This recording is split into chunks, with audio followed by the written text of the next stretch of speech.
Live. Welcome, everyone. Great. We are being watched by people all over the world. Lisa just got a text or a message today from someone that we've known for many years. KJ was just writing in today saying, I'm watching you guys. Yeah. He said he's having a lot of fun listening. He's listening. Listening Speaker. on Spreaker. Okay. Well, the topic we have today is rising in the light. And right before we came down here, I just got a message because that series that portrays Jesus and the apostles called The Chosen. Most of you are aware of The Chosen. It's this series that started off with crowdfunding, and then they did season one, they did season two, then they decided to do the first episodes from season three in movie theaters, and it's people are showing up more for the Chosen series than for Hollywood movies. It's just been out for some days, and I think they have a $10 million box office already. It's just been out for maybe some days or a week or so. And the man who plays Jesus was just on a major networks, and they were asking him, why are people flocking to watch Jesus and the apostles? And it seems to be that he was just saying it's just in times of darkness, then when there is something that brings light, that touches the pulse of anyone who watches, it doesn't matter who they are or where they are, but when they see something that reminds them of the light, reminds them of love, they're drawn to it. And so we were just marveling today at how we are rising to the light, and how maybe Francis, you can share a little bit about how when you checked into today, you basically were shown a very simple choice, that Yes. it's all comes down to one choice. Yeah, this morning I keep having this phrase in my mind after I woke up, and it was Jesus has overcome the world, and he has overcome it by forgiving it. So forgiveness is this one thing that he came here to demonstrate how to overcome the world, forgiveness. So I had that in mind, and I just open the course, and then what I read was this very striking question. It was, do you choose to join crucifixion, or do you choose to join the resurrection? That's a question he posed directly to us today. Which one do you choose to join? And then the next question is, do you choose to stay in imprisonment, or do you choose to ascend to your Father, like rising to the Father? And he said these two are the same question. And the answer is the same. And he said, choose to believe in crucifixion because choose to believe, choose to believe, choose, and he said, choose to believe in resurrection because the resurrection has been accomplished, and has been accomplished in you. And that was so striking for me when I read it. And I was like, the resurrection has not been accomplished out there 2,000 years ago on the cross.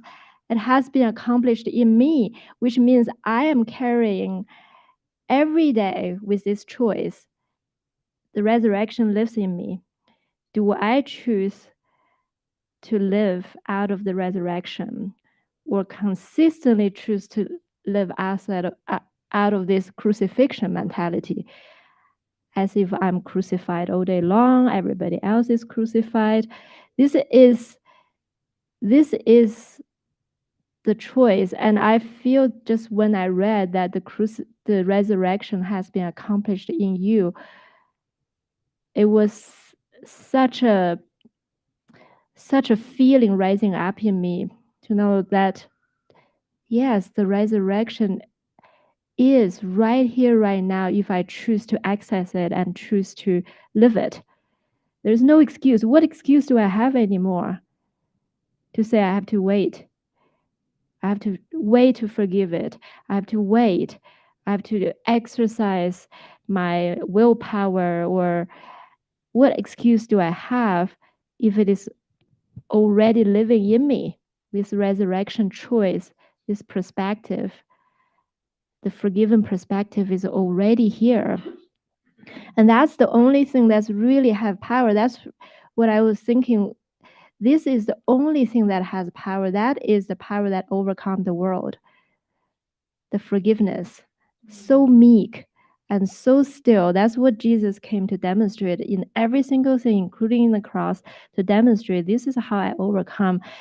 This is how I rise above this world of conflicts. This is how I rise above the world of attack. I do not believe it. I do not share it. I do not even respond to it.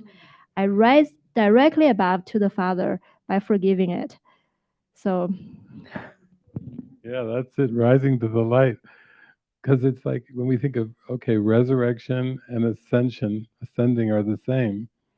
And to the world, it seems to be such a thick fog of forgetfulness that as people are growing up and in families, going to school, going to university, going to jobs, running for politics, doing all these things in the world, it doesn't even seem like there's in the mainstream discussion, everyday conversations about ascension or resurrection.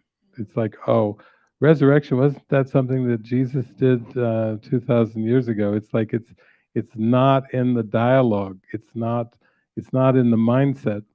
And yet, yeah, that's the feeling is I remember I've had these experiences sometimes where I'm walking or driving or something where it comes over me like a big huge wave that we don't really have a past.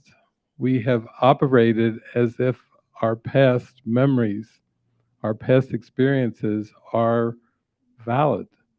And what Jesus is teaching us is no, you would do much better if you just for a moment gave away all thought of the past. You never did have a past. Sometimes, like people even remember dreams and they can recount what happened to them in the dream. And then, if you ask them about the first scene in the dream, how did you get there to the first scene in the dream? I don't know. I don't know. It just started there. There was nothing that preceded it. And what Jesus is saying is there really, in this moment, there is nothing real that preceded this moment. That everything that you've based your decisions on is a past that actually never happened. It's not like we have to forgive what happened. He's teaching us the joy, the glee of ascension and the resurrection is you were mistaken about everything that you remembered. You remembered it wrong. You remembered it incorrectly. You didn't really have that as a given. And he's teaching us this moment is a given. This moment, I am with you now. I am giving you, this is a fresh, clean, new start. You don't have to try to bring a resume along. You don't have to bring you don't need to do a background check on you because the Christ doesn't require a background check. Still the light, still innocent, still perfect love. Still you have done no wrong. You are completely innocent. And to me that's what it is in a simple way. We were just given the title Rising into Light, but that's how we rise into light. Like even coming over every time I come over to La Casa, Benny's there and his tail's wagging in his little eyes, and he's giving such a greeting of love, of welcome. Sometimes he will even whine a little because he can't contain his happiness. Like, it's almost like imagine if you lived your life where you were so happy that you had to whine to try to rein it in. It goes he just and and and imagine that you could do that, that you honestly could live that way, where you actually were greeting everybody in the same happiness, everyone with the same joy, everyone with this feeling of, it's so good to see you again, which is what I feel from Benny when I come. He's just always there. It's been going on for years. I come through the gate, you know, he can't he can't hold it in. Like, I've been waiting for this moment. So that to me is what we're asked to do. That Jesus is saying the resurrection has been accomplished. I'm not trying to teach you something new. I'm trying to have you experience something that has already happened. It's already corrected. It's already over. But if you put spiritual awakening even on the timeline, it seems very difficult. But what mistakes I made in the past, or what I will need to face in the future. You even had, like you were telling me, a visitation by Jesus in light, and you were wondering, you as he came behind you to kind of hold you in light, you were wondering, why are you here, Jesus? And he said, I'm here to comfort you, because the second half of this year you will go through some things, and you will need that comfort. But again, it was still that present reminder, like, I'm here for you. I'm here with you. No matter what you seem to go through in form, I am here with you. And that's the joy.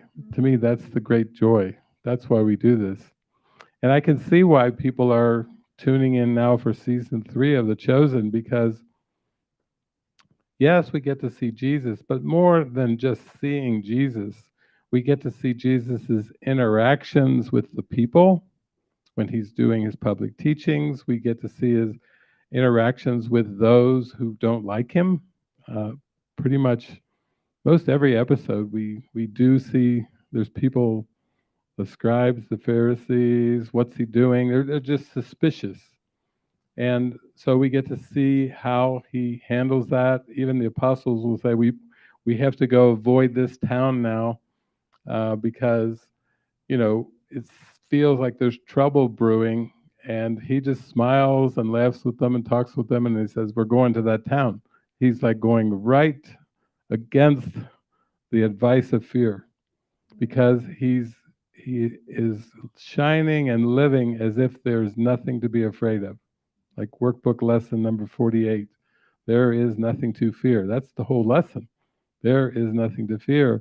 But to live like that, without a fear of future consequences, to live without worries and concerns of how will this get handled, and to live, I guess you could say too, when you live in the present moment, you don't really have ambitions, but you're not bored. You're not tired. You're not bored. You're not frustrated. Do you have future goals? No. Do you want future goals? No.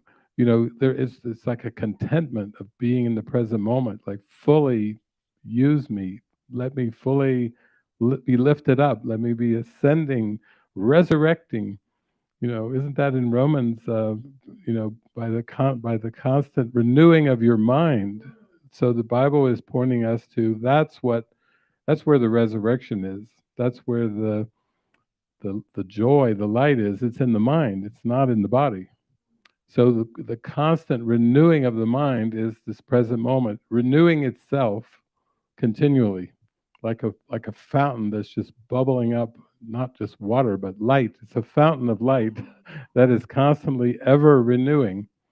And all we have to do is turn toward it and decide for it. Decide for ascension. Decide for resurrection. What are your career goals? Ascension. What are your future goals? Resurrection. You can be like a broken record and just say that all the time. Resurrection. Benny's doing that, but he doesn't have the English or the Spanish words for that. What are the Spanish words for, for resurrection? And what about ascension? Ascension. Ooh, yeah. You're enticing her to learn Spanish, something she swore she would never do. Ascensión. Her one word. Ascensión. Te amo. No, we'll just stick with Ascensión. Amo. No. Yeah, just be yourself. No language constraints. Yeah, yeah. So what a joy. What a joy. Yeah, because with that Jesus movie, I just keep hearing this over and over again. I felt like when we watched that Jesus movie, every time that I actually get emotional because it was an experience. Every time I heard Jesus say "rise," it was like words twice removed. Like he was in such a conviction, and I thought, that is all he said was "rise," and in such clarity and precision, and also seeing that the ones that he was healing was they had to believe it. I was thinking this morning, I was reading in the Bible, he said to this daughter that was healed, it wasn't me that healed, it was your faith alone that is healing you to rise, and joining in that truth, like accepting the truth, accepting the decision, accepting, our inheritance really, which is in this moment. And then I told you the rise thing. I just told Francis yesterday, I'd written it down on a piece of paper. I thought, oh, I love this word rise, and I could just feel like rise, and it's a living experience, like it's the message that's alive right now. And when I had it written down, I thought, okay, rise, receive instant spiritual experience, receive instant spiritual experience, and then just this truly the spark, the twinkling of an eye, in an instant we get to open our minds to receive this blessing, to be wrong about everything, and to receive this complete transcendence of anything, just this living rise. It's a rise, not just once and done, but I'm going to rise. Like I get to choose to be alive. I get to choose, to receive this ascension, or whatever it is.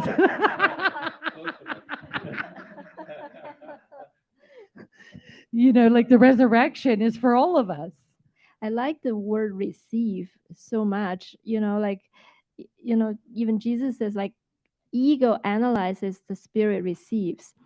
It shows like this is effortless. It should be effortless. To join with the Christ vision should be effortless. It shouldn't be working and striving because it's natural to us. So really what it takes is to not holding on to what brings us fear, and just to say, okay, I'm here to receive the instant. This moment, it has to be done. This moment is already there, so let me receive your gifts to me. Let me claim your gifts to me. Let me receive it now. And I have no attraction to anything else. I think it's starting to just dawn that this moment is more than realistic for us, but it just starts to dawn that it's really our only option. We don't really have an option to go back. There is nothing to go back to. And I remember years ago, there was all these Jesus movies. We just saw one which grabbed my attention because when he comes back after the resurrection, the body of Jesus is so lit up. It's white, it's light. I like that feel. But I remember years ago going to see the movie that Mel Gibson did called The Passion of the Christ, which it was kind of a bloody mess. It was, but I saw it with my mother. I went into the movie theater, and she was sitting right next to me, and she was raised in Christianity her whole life, and as the movie moved along and they started beating Jesus, like whipping Jesus, and the stripes of the whip started going across his body, and the blood was literally started to splatter. When you're looking at the big screen and you're seeing a scene like this, and every time the person would go back and the whip would just go right into Jesus's back. My mother, who was sitting next to me when the movie came out, she would gasp. She would go, and then, she was literally gasping as she was watching uh, this beating and the blood just splintering. It was splattering like watered down ketchup all over the place, but she was reacting to it. And then somebody asked me after I watched the movie, they came out, they said, "What, David, what did you think of Mel Gibson's movie, The Passion of the Christ?" And I said, the very last scene, I just felt this. The very last scene in the movie, I felt this rush of joy. That was the only rush of joy I had with the movie. And the last scene was him in the grave, and he was rising. The body was rising up. It was in light. You could see that was the final scene of the movie. After everything else, it was just this kind of scene of like rising up in the grave. And that whoosh, I felt whoosh of joy. And I think we can actually honestly start to do that with everything that we have perceived as our life in this world. We've tried to make sense of it. We've tried to figure it out. We've tried to analyze it. We've tried to judge it. We've tried to form opinions about it. And really what Jesus is saying is you don't really need to do any of that. Be here with me now and let me show you the resurrection that has already been accomplished. Like that's your one responsibility, is atonement, or to accept the resurrection for oneself, to join the Christ in this resurrection, and how practical that is. And oftentimes people say, well, man cannot live by bread alone, and all the sayings and cliches of the world. And what we're saying is, in this moment, it still is the only moment that you can receive guidance. And more than that, the guidance is for you to accept the resurrection in this moment. It's not for the future. You may think you're receiving guidance that will be helpful for your future, but it's not actually intended for the future. It's just intended for present release and present joy. So there's a section in the workbook, or it's the section in the text called Setting the Goal, where Jesus says, every time you look back on the past, it's always the ego. The Holy Spirit never turns and looks on the past, because the Holy Spirit is the presence of love in this moment, the remembrance of our true self, the reminder. And we don't need to look back on the past and think, what did I do wrong, or what could I have done better, or maybe the things could have been different. It's just like that is a waste of our mind's energy, just to come back to the moment and say, I'm with you here, Jesus. I'm with you, Holy Spirit. And then if there's anything that you are to say or do, it will just be given. It will trickle off your lips. The smile will come from your face so automatically. Your cheeks will be shiny just from that. And in that, there's a release, because you don't have to compromise with the world, and you don't have to compromise with the past. Just was it yesterday, I think, or maybe yesterday or the day before, was Laverne was mentioning a new movie that she had seen, and the movie was a movie based on the gospel singer Mahalia Jackson, and she was an American gospel singer, and it shows her from childhood all the way through her life, and she had this magnificent voice, this booming, otherworldly voice. And it showed how the world kept wanting her to sing jazz, to be in the theater, to broaden her horizons, to be a crossover singer, and she just couldn't do it. She was so much into the presence of God that she knew that the only purpose of that magnificent voice was to sing to God and to sing for God. She was not tempted by commercial things. She actually, when they wanted her to sing at Carnegie Hall in New York City, she's like, no, no, why would I need to sing in Carnegie Hall? But eventually they did persuade her to go there, but she sang for the Lord in Carnegie Hall. She just didn't ever compromise with the world. She didn't go for commercial compromises. She didn't go to try to be famous. She didn't go to try to accomplish something. She was for equality, so she was good friends with Martin Luther King, and she did a lot of events for charity and to raise money for equality and the things that she cared about and for God, but she just didn't channel her energy into a place where she would feel like she was compromising, doing something because the world was telling her, you should do this. She had all these shoulds coming at her for her whole life, and she absolutely did not budge. She did not compromise. She just sang for God her entire life. And even when she experienced the things that human beings go through, like a separation or a divorce or uh, a death, an assassination of her dear friend Martin Luther King, she just had to keep coming back to, okay, God, it's all for you. I'm doing this all for you. And and I think that is how we accept the resurrection. That's how we are ascending, is when we don't compromise with the world. If something doesn't feel right, we voice that. We say, I don't think so. And then they came to her and they say, do you know how much money you could make if you would just sing the blues?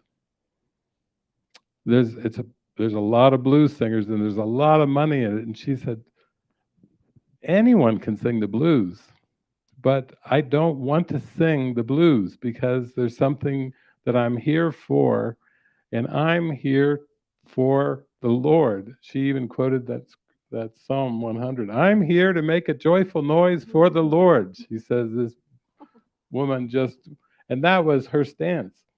She was like, this is why I'm here, and I'm not compromising. This is why I'm here, and I'm sticking to it. And anyone who tried to dissuade her, she would listen to them, and you could see it in her eyes, and then she'd go, no. So it's possible to do that. It's possible to live a life of uncompromising devotion to God, as if your very heart and joy depended on it, with no sense of having to balance the equation or do this first or a little bit of this, a little bit of that. You know, when you go for it, then the magnitude and the joy is so strong. So, yeah, we might have that movie coming, rolling up pretty soon, so you all can get a taste of that too. With the themes this week, there's a couple movies that are very strong that are coming to mind. So we'll wait to see how it all plays out. Mhm. Yeah, but I also feel just, when we're sharing the good news, like that was Jesus's message, good news really is the experience of feeling that connection with God. Like we don't have to compromise that, like this experience of just, I don't know, just love and joy and peace. It's like it's all given to myself. And that's, it just can, I know for myself, that's what I experience. That's why I'm doing it. I'm not doing it for any other reason, not because it's good or bad, because I love the experience of what it feels like just to be this, you know, conduit for this love and joy and yeah, just this love affair with God in that. Yeah, I think, isn't it interesting too, like with the baptism, that different churches and denominations have different times. Sometimes you have to be baptized by a certain year, by a certain time in your time with the church. But it was just dawning on me that that I remember, oh yeah, I did get baptized when I was a baby. They held me, my mother held me in front of the congregation. They came in, and not that I remember the experience, but I remember there was a sprinkling of water. It wasn't like the baptism in the movie where you throw the baby, you you know, that's for the older ones. But they got me so early. They they got me sprinkled as a newborn baby. Like, let's get David real quick here, you know. It's almost like, it was scripted. And then my parents' names or my sister's name was her first and middle name were the parents of Jesus, Mary and Joseph, Mary Jo. And then John, who was the harbinger who came right before Jesus, saying, "This is the one." That was my father's name, John. And Evelyn, Eve was the first woman in the Bible.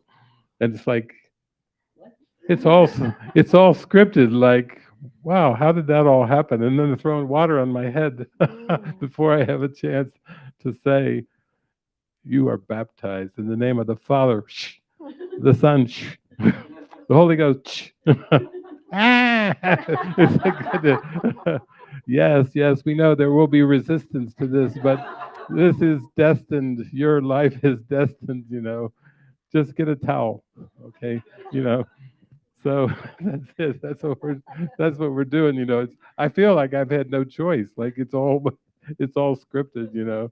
It's, it's like we're just stepping in. Your last name meant star. You think Lisa's a star? Her last name in German, wasn't it? It was Lisa Stern. Stern, which is Lisa the Stern. star. Is that Mhm. in German? When also I got this card one time and it says the name of Lisa, what it means. Oh, you ain't even gonna. It means consecrated to God. Star consecrated Consecrated to to God. God. Ooh. It is beautiful. It's like there's no option, which is a good thing. Thank God. I know. Because I was also that movie about Mahalia. The what is about the singer that singer Oh, Mahalia Mahalia? Jackson. Yeah, I haven't seen it, but I heard about a scene where because she was so devoted to God, so much so that when she sings, there was a scene that a girl got healed in the audience, and she said, "Oh, I didn't do anything. It's not me. It's God." But it's like that's what Jesus does. It's not like anything happens out of a conscious or effort. It's so involuntary, and this involuntary is like a flow from God when we line up our view with God. It's just when our mind and is completely anchored in God. That's the only thing there is, and yet the ego tells us, we have power if we're angry, we have power if we attack. This is a wake up call. The power lies in one with God, in when we actually really put our mind into, I'm here to do my Father's will and nothing else. And I'm here to forgive the world. And I'm here to basically fulfill my function as the light of the world.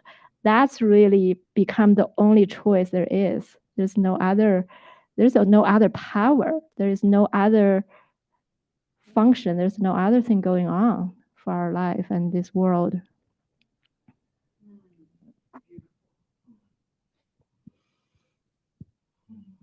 Well, I know for me, nothing else works. Right. Right. It's like I try to do something else and everything else fails. Or it's a lot of work. It's a struggle. It's like uphill battle. It's like, okay. And then I go and I surrender to God and okay, now I'm back in the lily fields again. Oh, thank you, Jesus. Like his will for my life is perfect happiness. And I don't know what that is. That he's choosing it for me all the time. And that's really this living in that divine trust. It isn't even trust anymore. I feel like it's a knowing that you know that you don't know. And so it's a continual opening to this present moment and opening into this, given life. The life is given. and you just open to it and see the perfection of it, and taking no thought for tomorrow in a real way. You don't think like that anymore. You're just so riveted in the experience of feeling God's love, like we're one. Like that's what Jesus, how he healed. He like him saying, it is not me that does these things, but my Father in heaven. It's like knowing that you aren't even interfering at all, that you really are just taking the back seat and letting him, do it through you. The constant prayer, show me, teach me, help me. I don't know. That experience, I love that experience. In everything that I do, I really don't know. But I know that the one that does know is with me to show me that he's not going to give me anything that I can't handle or can't.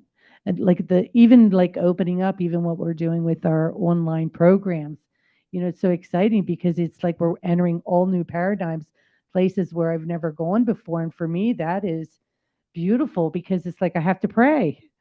Okay, Jesus, show me how this is going to happen. I have no idea. And just knowing that he is going before me, really leading the way. And like it is living in the wonder of God and the beauty and yeah, just heavenly. Yeah. And it is beautiful to realize that the ego is the one that invented all the situations of the world, and what Jesus is saying is there's let no thought of any situation in the past tempt you, and let no thought of any situation in the future tempt you, because I am here with you now, and that is not circumstance dependent. And it was just a bad habit for us to look at situations. We were caught up in situational thinking, and we believed that we needed to think about the situations in order to solve the situations. And Jesus is saying, well, the good news is it's already been solved. You're thinking about nothing. Your mind is preoccupied with nothing when you keep thinking about situations. Pray now. Pray now. If you just stay in the prayer, then everything comes to you effortlessly, because it's only in trying to break it down into situations and think about them. Oh, what do I like about this situation? What is acceptable and what's unacceptable? And in the future, what kind of situations do I want to find myself as a body in? And Jesus is like, how about none? Uh, why don't you pray with me now? I am not a body. I am free. I'm still as God created me. I am spirit. I am one with God. I choose the resurrection. I choose eternal life. I choose this moment. And when you're surrendered into that, that's suddenly when you have a glimpse that you have no problems, because it's only been trying to solve the situations, thinking about past situations, projecting future situations, and trying to solve somehow. Like a Rubik's Cube. Oh, I'll keep at it here. I'll keep spinning, spinning. It's not necessary. You know, we all grew up with the idea that we were supposed to have goals, and at some point it just starts to dawn that you actually can do quite well in this moment with Jesus without goals. It's very restful. It's just peaceful, and there's so much contentment when you don't have to think that you're obligated to be generating more future goals. And to me, that's what's made the whole ride. It felt like a twig in the river, because it felt like everything was just given, planned. I don't wake up thinking, how's my day going to go? Because I don't know who will call me, who will write to me, where I'll be called to go and meet with somebody, or go have a lunch with somebody, or do something. I don't need to have the day so pre-planned. And I feel like that's the goal. That's really why we've all come into this connection, this following Jesus is not to make something in the world, but to let go of everything we thought was so important about the world and feel good about letting it go, not feel guilty, not feel like we're letting somebody down, or not feel we're letting the world down, even. We were talking on the way over, you were saying that Jesus was saying, yeah, it's already done, the resurrection, but it's done through forgiveness. And to see that forgiveness is the key to happiness, and I need no other key. If I've Jesus has handed me the key, and he says, this is the key to happiness, it's forgiveness. I'll just use it. don't stick it in your pocket. don't put it away. Keep it in your hand and use it all day long. Use this beautiful key. Use it. And when we do, we're just amazed. We're marveled by, oh my gosh, that's right. I have the key to happiness right in my hand, and all I have to do is use it. Turn the key. If there's a lock, if you perceive something is locked, your mind is locked, your world is locked, your life is locked. Oh yeah, that's right. I have the key in my hand.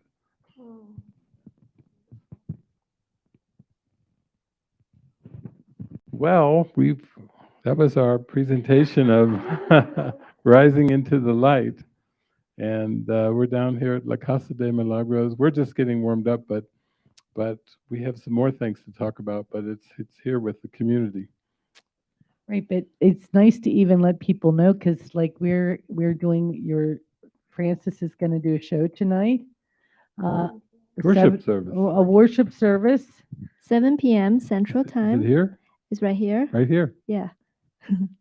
And then we also have our Sunday worship service, which is at Sunday at 5 p.m. Central Time. Central Time. So we invite you all to join us, and yeah, let's open up to the mystery of God and see what happens next, really. Our cup runneth over. Okay, well, thank you to our streaming audience.